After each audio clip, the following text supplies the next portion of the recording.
Ladies and gentlemen, the story you are about to see is true. The names have been changed to protect the innocent.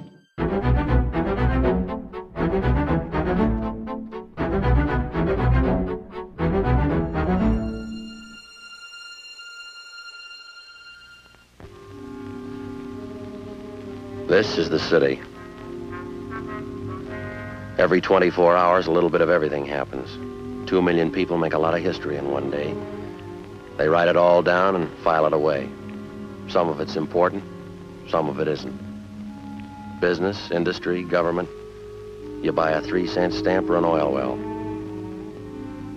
They keep records on all of it. Progress, money, success, and failure. A complete history of every day. Some of it's public, some of it's personal. It's all written down. In my job, we catalog trouble. I'm a cop. It was Wednesday, October 6th. It was sultry in Los Angeles. We were working the day watch out of homicide. My partner's Ed Jacobs. The boss is Thad Brown, chief of detectives. My name's Friday. It was 10:45 a.m. when we got to the Ortega Hotel. A 30-year-old man had disappeared suddenly. We'd uncovered evidence of foul play. The list of suspects was narrowed down to one man, the last person to see the victim alive. We traced the suspect for months. The break finally came. We found him.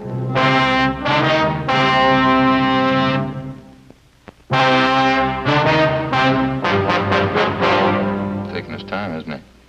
Yeah, you want to try it again? Yeah, all right. Yeah? Police officers, your name Henry Ross?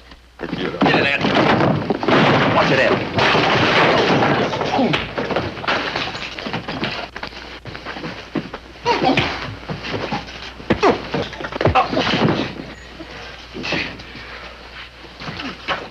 Hands behind your back, both of them. Sit down in that chair. What is this? You guys really cops? No fooling, are you cops? I thought you were faking. I showed you my card at the door. Yeah, I thought you were faking, that's the truth. There's a couple of guys out to muss me up, and I thought you were them. Your name Henry Ross? Sure, that's right. No, I thought you were one of those mooches I had a fight with in the bar the other night. He said he was going to get a pal and come back and take care of me. Yeah? Well, sure, I got no reason to fight cops. Didn't do my room any good. The landlady's going to scream. All right, you want to finish up dressing? I want to talk to you downtown. What's it about, officer? Missing person. We'll brief you when we get downtown. All right with me. Would you take these cuffs off, please? Kind of hard to dress with them. All right. Bend over. I don't know why you have to slap cuffs on me. I didn't know you were cops. Mind if we check through your things, Ross? Huh? Why? Mind? Well, go ahead if you want. I got nothing to hide. If you spoke up at the door, there wouldn't have been this fight. I thought you were that mooch in the bar and his friend. Thought you were looking for trouble. All right, mister. You about ready to go? Oh, I'd like to brush my teeth first, if you don't mind. Got a mouthful of cotton this morning. Where do you keep your toothbrush? Well, over here, I'll get it. Never mind. All right.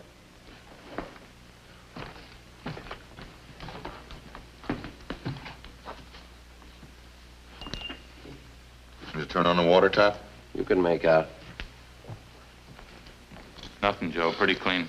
Of course I'm clean. I want some toothpaste. What'd you expect? Anybody can make a mistake. I didn't know you were cops. Henry Ellsworth Ross. That's your full name? Hmm? Yeah, that's right. Hardly ever use the L's word. Lousy name, huh? Well, what's the picture of all this, officer? We told you. Missing person. We'd like to talk to you about it. Don't think I can help you. Nobody I know's missing. How about Paul Davis? Davis? Yeah, I knew it, Davis. Don't know if his name was Paul, though. Have been gone a long time, this guy, Davis? Yeah, that's right.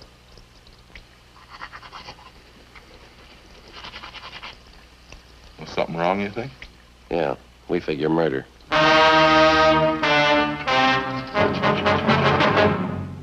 After going over his room thoroughly, we took Henry Ellsworth Ross back to the city hall to the interrogation room. He was a longshoreman by trade. Among his friends and acquaintances, he was known as a heavy drinker and a man with a violent temper. Ed and I questioned him for half an hour. We got nowhere. I'll tell you the truth. I just don't know what you're getting at. I think I knew a guy named Davis, and that's about as far as it goes. You sure that's all you have to tell us? Of course I'm sure. Well, look, I got a right to a lawyer if you're going to stand there and throw a lot of charges at me. We're not throwing charges at you, Henry. We got a missing persons case. Like to have you cooperate. That's about it. Well, yeah, I'd like to, but I can't. Paul Davis. Just a name to me. Maybe I know him. I don't know. You got that report there, Ed? Yeah. That's it. Thank you.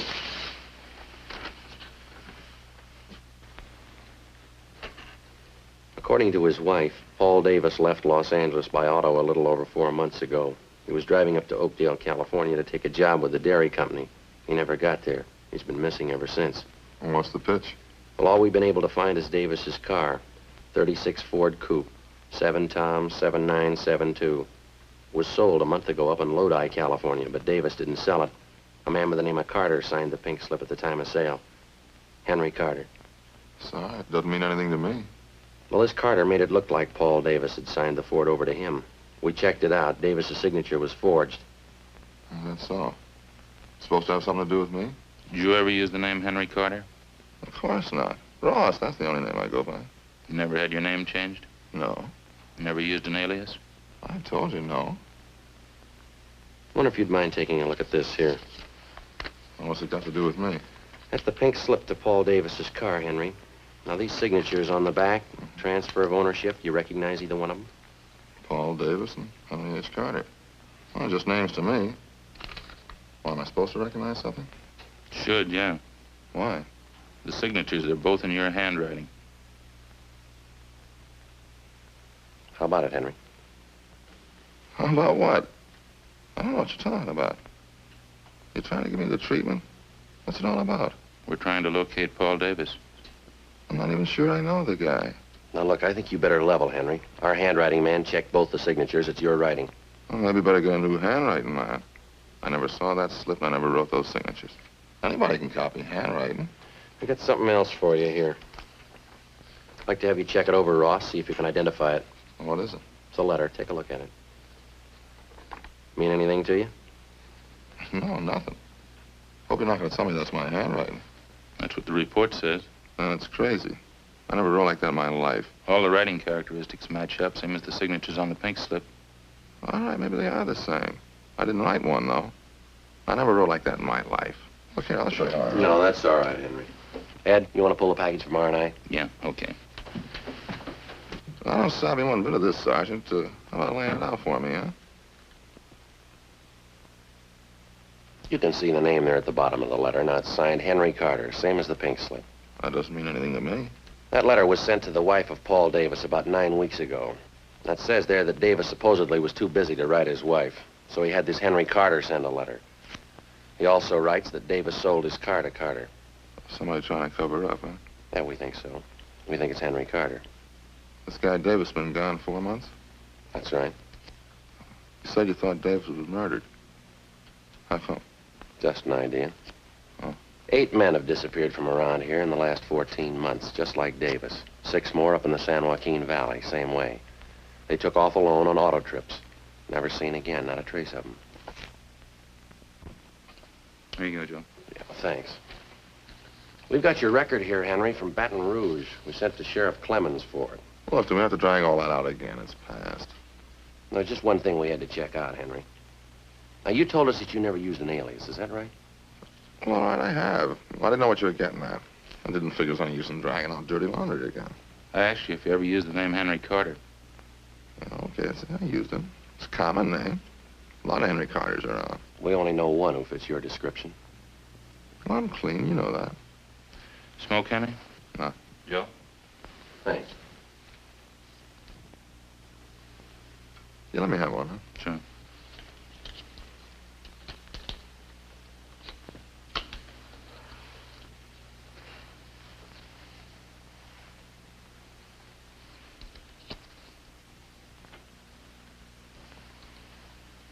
Henry, we rode this thing for 4 months all over the state, and I'll tell you what we got. We'll let you make up your own mind. It's not my writing. On June 4th, Paul Davis left Los Angeles in his car, headed up for Oakdale. Late in the afternoon, he stopped for gas at a service station just beyond San Fernando. The attendant says a man was with Davis. You fit that man's description, Henry. Yeah? I seen monks like that in court. They get on the stand, I can't even remember their name. A couple others.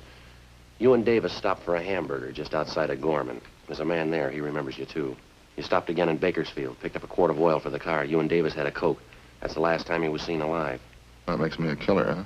A month after that, the pink slip of Davis's car came through DMV up in Sacramento. That was for the transfer of ownership from Davis to Henry Carter, both in your handwriting. A couple of weeks later, Mrs. Davis got that letter. A month ago, Davis's car was sold to a dealer up in Lodi. Yeah? We found the dealer. Ross showed him your mugshot. He says you sold him the car. That all? No, that's just the main part. There's more. We've been on the road a lot. We followed you from here to Sacramento and back, Henry. Every stop, every detour. Took us a long time. Yeah, guess it did. What do you say, Ross? Nothing. All right. Any way you want it, Henry. Yeah, I guess you worked hard on it, huh? All over the state. That's right. Must be pretty hot up in the valley. Summertime. Dusty, huh? We made out. And I never been up in the valley in summer. Too hot for me. We got people who saw you up there.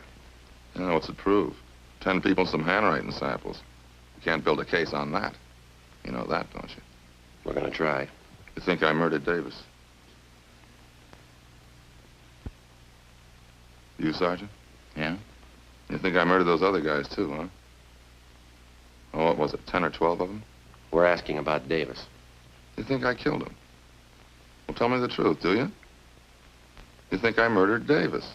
Yeah, I think you did, Henry. Uh-huh. And you know as well as I do, there's only one way to prove it. Yeah? Find his body. 1:15 p.m. Ed and I took Henry Ross out and fed him some lunch. Then we took him back to the city hall to the interrogation room where we continued to question him.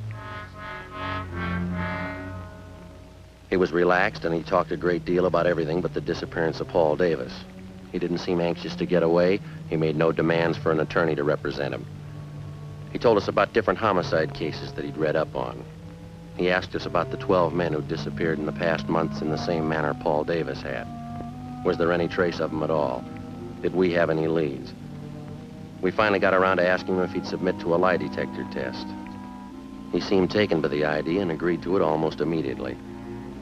We made up a list of key questions. Ed called Sergeant Berger and made arrangements for the test.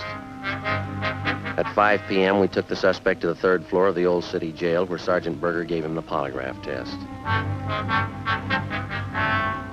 When it was over, we brought him back to the interrogation room. The questioning continued. Ross kept talking. We let him talk. 8 p.m. He was still going strong. You remember the Wilson case back in '34, don't you, Sergeant? Woman killed her whole family. Big case. You remember it? Yeah. Pretty tragic. That a hobby of yours, Henry? Collecting murder stories? No, I just read them. I remember them. Guess I can remember every murder case in the past 15 years. That's so. Well, sure, just about all of them. I guess it's kind of a hobby. I get a big kick out of it. Joe, see him in? Yeah.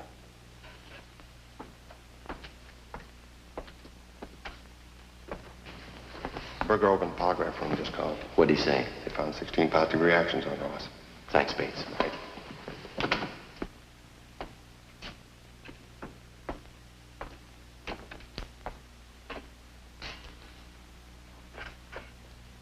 You know, there's one thing I get a real kick out of. These detective magazines, mystery stories, you know, the way they make out the murderer. How do you mean? Well, you know, they always build it into something big. Somebody's always killing somebody else for $1 million or maybe over some woman, some beautiful woman. Same with the movies. That's where they get it all mixed up. I don't think I follow you, Henry. Sure you do. Every time some guy writes a murder story, he's got to build up a big reason for the killing. Well, it generally works out that way, doesn't it? Why? I'll bet there's 1,000 murder cases in your files without a reason. Some people kill, that's all. I've heard about lots of them. Sure, they just want to kill and they go ahead and do it. Maybe for a few bucks, maybe for nothing. They just do it, that's all. That's so. Well, sure. You know that. Like this thing you've been talking about. 10, 12 guys disappear. They got a few bucks, maybe they got nothing. Somebody plows them under, that's all. No big reason, they just do it. So 12 guys are gone. Doesn't mean anything. Is that how you figured it, Henry? Huh? Phone call a minute ago. That was from the man who gave you the lie detector test. Oh, that right? How'd it go? Well, he just finished going over your graph. He got 16 positive reactions. Yeah? What would that mean? You lied, Henry. 16 times. Is that right? Yeah, but I told him to get a new machine. I lied all the way through. Mind telling us why? No, I don't mind. I guess I knew you'd find out. Well, let's go out and get something to eat first, huh? Hungry. We better talk a little more, Henry. Now, let's go. I'll tell you while we're eating. Bring a pencil and I'll draw you a map. A map of what? The canyon, where I buried him.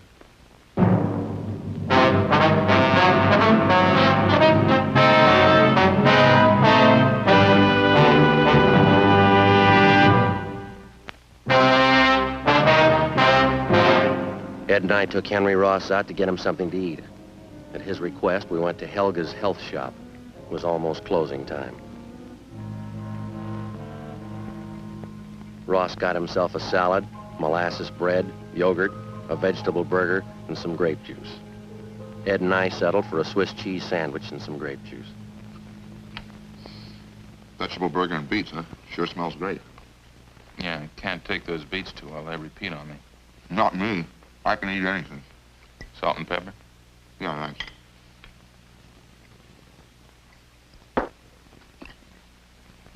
You know, I haven't eaten much today.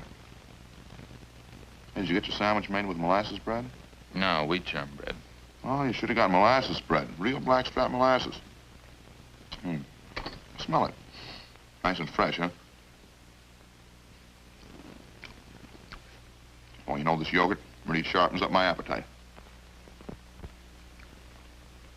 Food tastes great, huh? Want some saccharin, Joe? Yeah, thanks. We brought a pencil along, Ross. Want us to start making notes? Good time as any, I guess. You know, the whole thing comes right back to what I was trying to tell you there in the office. Yeah, what's that? Well, you know about the phony mystery stories. And every time there's trouble, there's a big reason behind it. Phony, that's all. Yeah? Sure. This Paul Davis, for instance. Well, I guess I knew you'd find out. I knew this morning when you picked me up, I knew you had it figured. Must have been a big job, huh? Finding me? Pretty big, Henry, yeah. A lot of mileage. How'd it happen? Well, there again, it's just what I was saying. There's no reason behind it. I needed a few bucks, and this Davis came along. I guess he was it. So you want to pass me the salt? There you are. Where'd you meet Davis, Henry? Well, I was hitchhiking out in Ventura. On a dime in my jeans, I was going up to Maricopa. Thought I had a job up there. Well, this Davis came along and he picked me up. You ever know him before that? No, a stranger. Said he was going to Oakdale and be glad to give me a ride. Go ahead. Well, I think we stopped for gas up around San Fernando, and I saw that he had a few bucks in his wallet. I guess that's when I got the idea. About what? I'm killing him. Maybe that gives you an idea what I was talking about. You don't need any big reason to kill somebody. Davis had 18 bucks. Suppose I told that to a writer. Somebody killing a guy for 18 bucks. Wouldn't make much sense, huh? You tell you to never sell. You need $1 million. Beautiful woman. Good motive. Where'd you kill him, Henry? Outside of Bakersfield. Little canyon there.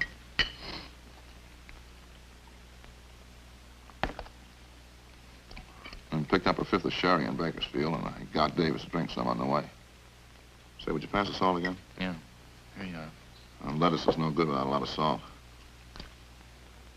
How'd you kill Davis, Henry? Funny thing. He drank some of the wine and got a little sleepy. That was just outside of Bakersfield, and it was dark by that time. Spotted this little canyon, and I figured it was as good a place as any. Yeah? Well, I got him to pull off the road, and we had a few more drinks, and I spotted this little shack out there, out in the middle of nowhere. Exactly where was this, Henry? Well, I can show you. Maybe 2 miles north of Bakersfield. We got to the shack and finished the wine, and then we went to sleep. Both of you? Mm-hmm. That's where the funny part comes in. Well, I guess I killed Davis, all right, but I didn't mean it. Oh, get a whiff of that, will you? I think those monks would figure out some other time to clean up except when people are eating. They'll be through in a minute. How do you mean, Henry, you didn't mean to kill him? You already told us you had the idea. Sure, I had the idea. Well, let me explain it, then. Well, we both went to sleep in this shack, Davis and me. Guess that must have been about 9 o'clock that night. Just don't know what it was. Maybe the wine, I guess, and I started having nightmares. Huh? Yeah. Well, maybe this part sounds like a story, but it's the truth. had all these dreams. I woke up, but they were still there. What's that? All the faces. That's all I could see. The air was full of faces. I guess I was really still asleep. Yeah, go ahead. Well, I picked up a 2x4 and started swinging at them. Faces. Funny thing, I knew every one of those faces. How do you mean? People I killed. There's only a dozen of them, really, but it seemed like there were hundreds of them. All around in the air. Grabbed the 2x4 and started swinging. I was cold and I was sweating at the same time. I kept swinging. Then I saw Davis. Swung hard, kept swinging. He didn't even make a sound, eyes closed. Kept swinging in his head. When I came to, there he was, lying on the floor. Seemed to take those other faces away. They didn't bother me after I killed Davis. What'd you do with him, Henry? Oh, I pulled him outside the shack, dug a hole and buried him. Burned his clothes, took his car and money and drove off. I'll show you if you like, where I buried him, I mean. How about those other men, Ross? These faces you saw. Yeah, I wonder if I can get some more of that juice. Sure looks good. Oh, sure. Here, take mine. I haven't touched it. What about it, Ross, the other men? Well, I don't recall them too well. It's what you said in the office. 10 or 12 of them. A couple in Sacramento and the others down through the valley. Like I say, no big reason for killing any of them. Just happened that way, that's all. What'd you do with them, you remember? In general, yeah. There's one of them, though, that stands out. A guy by the name of Slattery. Some kind of salesman. A real crybaby. Where'd this happen? Well, he picked me up in his car outside of Chowchilla. It was nighttime and he was feeling pretty good. I made him stop on a side road and hit him with a piece of angle iron. Cried like a baby. Buried him in the field. He was one of those faces I saw. Shows you how psychology works, huh? Yeah. What'd you do with his car? Slattery's, I mean. I drove it down to Mexico and sold it there. Guess that's what I should have done with Davis's car, huh? Those killings of yours, Henry. You got any more you want to tell us about? I told you already. 10 or 12 of them. Pretty much the same. When was the first one? Oh, maybe 18 months, 2 years ago. First one wasn't any harder than the last. Just like I was telling you before. Yeah. You know, everybody builds up murder. It's supposed to be a big thing. Hard to do. All those phony stories. Might hit a guy a couple times with something. That'd be it. A real small thing. Didn't change me any. That's why I say it's all built up. You ever been treated for any mental sickness, Ross? No, why? You ever been examined by a psychiatrist? No. After you killed these men, did it bother you at all? Oh, just that one dream. The time I was with Davis. Well, that's about it. Sure a good meal, Sergeant. Thanks a lot. Yeah, okay. Ready? Let's go. We go back to City Hall now, huh? Yeah. You ready to give us a statement now? All right. I had an idea you'd find me. I guess I always knew you'd find me. Yeah. Well, I guess I proved my point anyway. It's all built up. What is? Well, murder, killing somebody. Those phony stories, it's all built up. It's just cheap. You got it wrong, Henry. Huh? Wait till they read you the bill. Come on, let's go.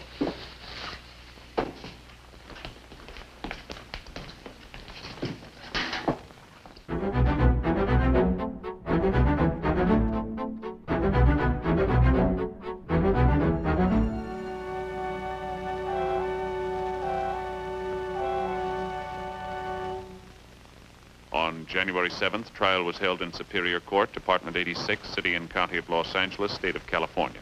In a moment, the results of that trial. The suspect was tried and found guilty of murder in the first degree.